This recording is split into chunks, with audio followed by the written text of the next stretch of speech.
અમદાવાદની સમાચાર NEET paper leak મામલે વિરોધ યુથ કોંગ્રેસ દ્વારા નોંધાવવામાં આવ્યો છે વિરોધ સિવિલ હોસ્પિટલમાં કેમ્પસ ખાતે દેખાવો કરવામાં આવ્યા યુથ કોંગ્રેસ દ્વારા વિરોધ પ્રદર્શન બસ પર ચડીને કરવામાં આવ્યો છે વિરોધ પ્રદર્શન દ્રશ્યોમાં પણ આપ જોઈ રહ્યા છો જે નીટની પરીક્ષા પેપર રદ થવાને કારણે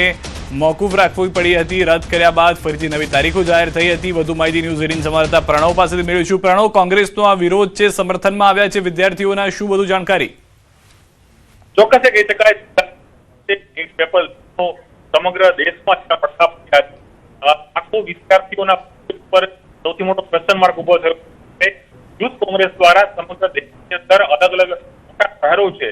તેમાં વિરોધ પ્રદર્શન કરવામાં આવી રહ્યા છે અમદાવાદ શહેરના બીજે મેડિકલ કેમ્પસની બહાર કોંગ્રેસના કાર્યકર્તાઓ દ્વારા કરવામાં આવ્યા હતા અને તેમાં દેખાવો સાથે બેઠક સમય દરમિયાન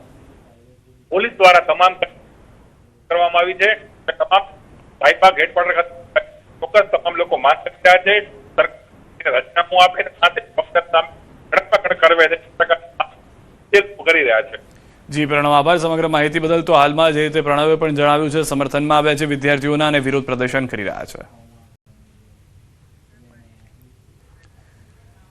સુરતના ભટાર વિસ્તારમાં તસ્કરોનો આતંક એક જ રાતમાં 4 દુકાનના તૂટ્યા તાળા મેડિકલ સ્ટોરને બનાવ્યા નિશાન ચોરીની ઘટના સીસીટીવીમાં કેદ શટર ઊંચું કરી દુકાનમાં પ્રવેશ્યા રોકડ રકમની ચોરી કરી ફરાર થઈ ગયા ખટોદરા પોલીસે તપાસ આરંભી છે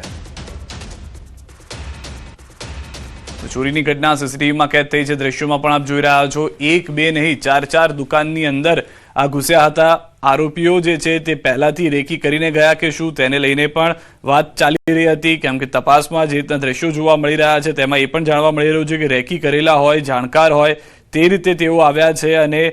તે રીતના ચોરીને અંજામ આપ્યો છે પોલીસ હાલમાં સીસીટીવીની મદદથી તપાસ કરી રહી છે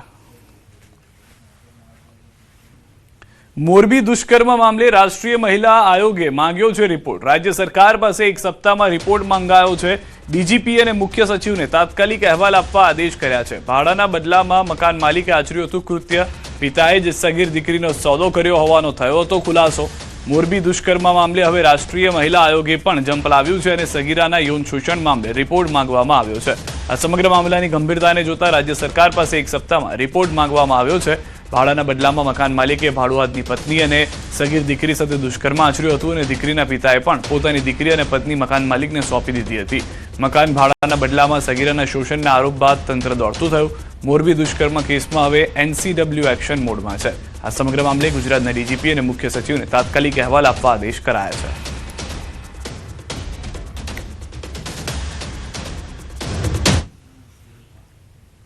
અરવલ્લીના મોડાસામાં કાળજુ કંપાવી દે તેવી ઘટના સામે આવી છે એક કૂવામાંથી નવજાત બાળકીનો મૃતદેહ મળી આવતા ચકચાર મચી છે આ સમગ્ર ઘટનામાં પોલીસે તપાસનો ધમધમાટ શરૂ કરતા સમગ્ર મામલો હવે જોવા મળી રહ્યો છે સમગ્ર ઘટનામાં સામે આવ્યું કે લગ્ન પહેલા માતા બની જતા યુવતી અને તેની માતાએ આબરૂ જવાની બીકે રાત્રે પ્રસૂતિ કરાવ્યા બાદ આ પાપ આચર્યું હતું માસૂમ નવજાત શિશુને લાલ કપડામાં લપેટીને ઘરની બાજુમાં આવેલ કૂવામાં ફેંકી દીધું હતું પોલીસે આ કળયુગી માતા અને નાની બંનેની ધરપકડ કરીને કાયદાકીય કાર્યવાહી હાથ ધરી છે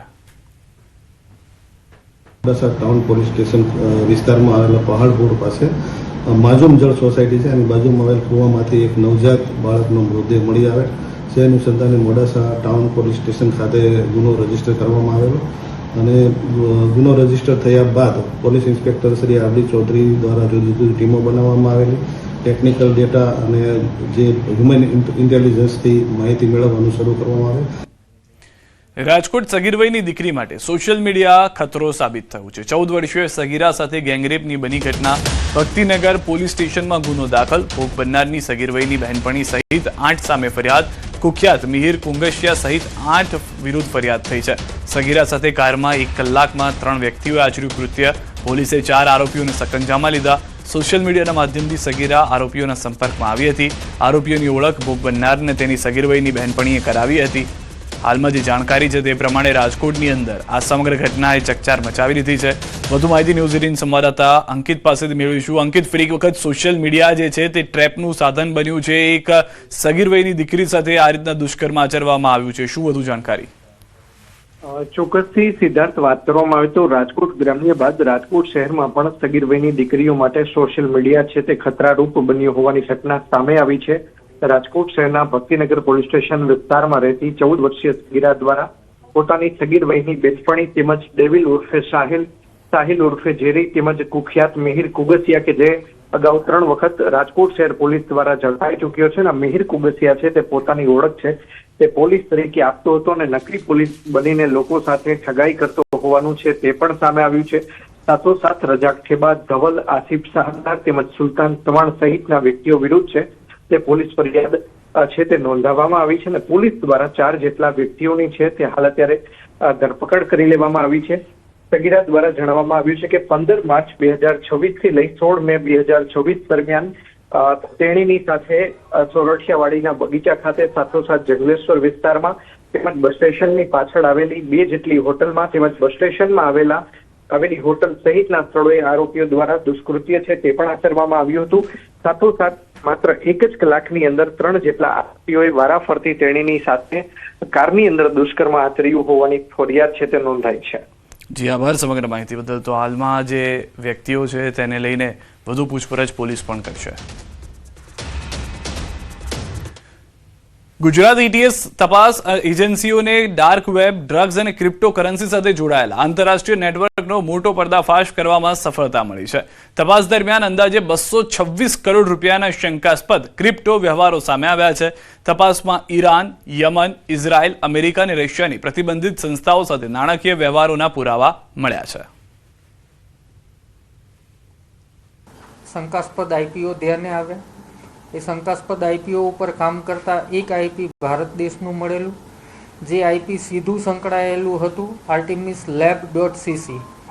આ ડાર્ક વેબ અને ઓનલાઈન ડ્રગ્સનો ખૂબ મોટો કારોબાર કરે છે અને વિશ્વ આખામાં કુખ્યાત છે। એનું ફંડિંગ અમદાવાદના એક ક્રિપ્ટો વોલેટમાં આવેલ હોવાનું જણાયું। આ ક્રિપ્ટો વોલેટ જે છે મોહસિન મુલાની નામના વ્યક્તિનું હતું। મોહસિન મુલાનીના નાણાકીય ક્રિપ્ટોના વ્યવહારો તપાસ કરતા અન્ય 9 જેટલા ક્રિપ્ટો વોલેટ ધ્યાનમાં આવેલા, જે મોહસિન મૌલાની, મોહમ્મદ ઝુબેર, પોપટિયા સહિત અનેક આરોપીઓના ક્રિપ્ટો વોલેટમાં શંકાસ્પદ ટ્રાન્ઝેક્શન જોવા મળ્યા। મોનેરો જેવી ટ્રેસ ન કરી શકાય તેવી ક્રિપ્ટોકરન્સીનો ઉપયોગ કરીને કરોડો રૂપિયાના ગુપ્ત વ્યવહારો કરાયા હોવાનું સામે આવ્યું છે। આમ આ લોકોના વોલેટ અલગ અલગ ક્રાઇમ સિન્ડિકેટ, ટેરર નેટવર્ક અને ડ્રગ સિન્ડિકેટ સાથે જોડાયેલા હતા। આ લોકો પૈસા મેળવતા એ ડર્ટી ક્રિપ્ટોને કન્વર્ટ કરીને મોકલતા હતા। અમદાવાદથી સમાચાર હાલમાં કે જે રીતની ઘટના જોવા મળી રહી હતી તે પ્રમાણે સફળતા મળી છે। વધુ એક અન્ય સમાચાર પણ અમદાવાદથી કે જ્યાં આગળ 5 કલાક બાદ પણ આગ બેકાબુ છે। મોરૈયા બ્રિજ નજીક કંપનીમાં ભીષણ આગ જોવા મળી છે। ચાંગોદર મોરૈયા હાઈવે પરની કલરની કંપનીમાં લાગી હતી આગ। કંપનીમાં આગના કારણે દૂર દૂર સુધી આગના ગોટે ગોટા જોવા મળી રહ્યા છે। ફાયર વિભાગની 100 થી વધુ ગાડીઓ ઘટના સ્થળે છે। આગ પર કાબુ મેળવવા સતત પ્રયાસ કરવામાં આવી રહ્યા છે, પરંતુ આગને કાબૂમાં લેવામાં હજી સુધી સફળતા નથી મળી। કંપનીમાં મોટી માત્રામાં સોલ્વન્ટ અને થિનરનો જથ્થો હોવાથી આગ વધુ વિકરાળ બની રહી છે। અમદાવાદ ફાયર વિભાગની મદદ લેવાઈ રહી છે। ચાંગોદર જીઆઈડીસી અને નગરપાલિકાના ફાયરની પણ મદદ લેવાઈ છે। આગની ઘટનામાં કોઈ પણ જાનહાની નથી થઈ તે જાણકારી છે તે પ્રમાણે, પરંતુ આગના જે દ્રશ્યો છે, ધુમાડો જે છે તે આપ જુઓ કે કિલોમીટરો દૂર જોવા મળી રહ્યો છે। 5 કલાકથી વધુ સમય થઈ ગયો છે, પરંતુ હજી સુધી આગ કાબૂમાં નથી આવી। બપોર દરમિયાનની આગ જે છે તે હજી પણ પરિસ્થિતિ કાબૂમાં ન હોય તે પ્રમાણેના દ્રશ્યો છે। ઘટના સ્થળથી ન્યૂઝ 18 સંવાદદાતા ઋત્વિજ પણ અમારી સાથે જોડાઈ ગયા છે। ઋત્વિજ, શું પરિસ્થિતિ છે હાલમાં આગને લઈને? આગ કાબૂમાં લેવા માટે કેટલા ફાયર ટેન્કરોની મદદ લેવામાં આવી રહી છે? શું હાલમાં જોવા મળી રહ્યું છે?